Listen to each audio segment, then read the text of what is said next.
Oh yes, honey, we are about to have ourselves a whole rotisserie chicken, honey. So go on ahead and get your pen and notepad because today it is time to get back into the kitchen and get to cooking. All right? Uh-huh.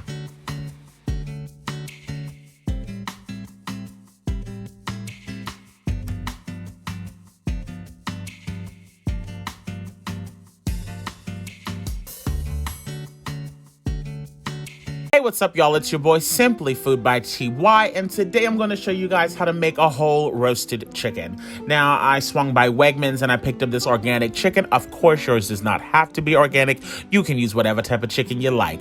All I know is you need to make sure you wash it, you nasty. Don't take that chicken out that damn pack and just put it right on in your pot. Don't do that. Now, I'm not going to show you guys step by step how to clean this because I just didn't feel like doing all of that. But just know that I do mine with both lemon and salt, and then I make sure I thoroughly rinse it off. You want to also remove any excess hair, a bunch of excess fat. You don't want any of that stuff. So give it a really, really good cleaning.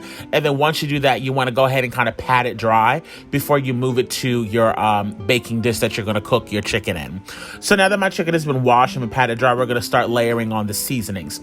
Now this is a fairly small chicken, although it might look kind of large, it really isn't. So I'm going to use about a tablespoon of garlic powder.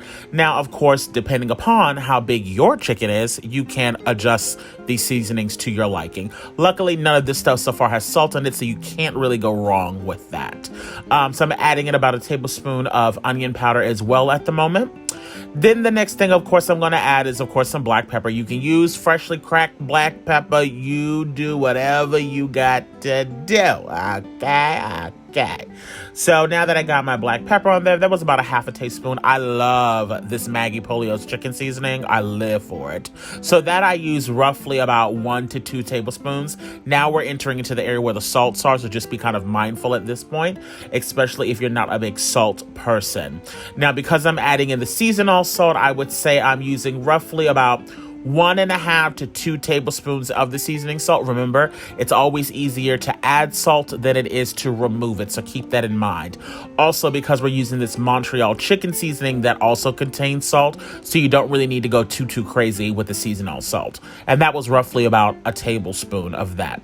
If you have some rosemary, also feel free to throw in some rosemary. That's also delicious. Right now, I'm kind of just rubbing it in.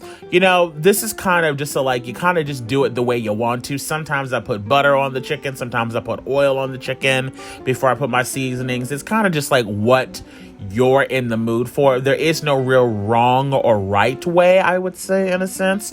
I would just say if you really want the seasonings to really adhere to it and stick to it, I would do it the route of making sure that the chicken is patted dry and then put the seasonings on. It'll stick to it and then it won't clump up as much. So as you can see here, we have a medley of some potatoes, little baby reds, Yukon Gold, and some baby carrots. Now I'm just going to stuff those up on the sides just so that we can have some veggies to go with it.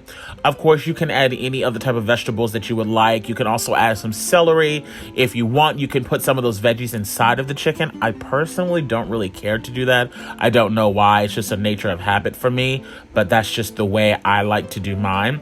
At the moment, I have my oven preheated at 325 degrees. So you want to go ahead and make sure you have that ready.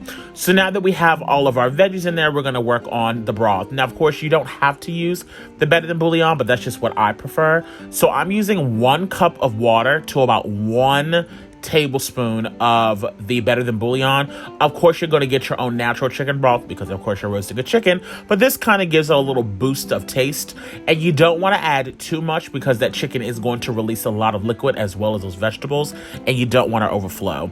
Of course, you can always add in more liquid later on if you want to. If you really want to make like a gravy or something like that, that's completely fine. I'm just adding on some parsley, of course, just for the look of it because, you know, that's just what we do. And now I'm just going to go ahead and wrap this bad boy up. Now, I actually let that sit overnight just to kind of marinate for a bit. That's just what I did. Now, I put that in the oven at 325 degrees for 2.5 hours. So this is the 2.5 hour mark. As you can see, this chicken is not fully cooked at this point. So what I'm going to do now, if you have like a turkey baster, or I think I'm going to end up just using a spoon, and I'm just kind of taking some of that broth that we've you know, accumulated at the bottom of the pan. And I'm just gonna kind of baste the top of the chicken just so that we can make sure the chicken isn't dried out. Luckily, of course, by having that aluminum foil, that's really trapping in a lot of the moisture, so you don't really have to necessarily worry about your chicken drying out, but it doesn't hurt, honey, to add some of that flavor, because you know the breast meat be dry. At this point, I would also say, if you wanted to, you could add a little bit of paprika or something like that, because I'm actually not going to put the top back on this. After that 2.5 hour mark, I just put it back in the oven for about another hour, and then it comes out golden brown and delicious, just like this. Look, you guys, I want to thank you guys so much for tuning in today. As you guys can see, this recipe was really, really easy. I'm sure most of you guys already know how to do this, but I just figured I would do it for the ones that were asking. If you are new to my channel, welcome to Simply Food by TY. If you're one of my returning subscribers, well, y'all babies know I love y'all so much. And as always, y'all babies stay cute and take care. Bye, guys. Enjoy.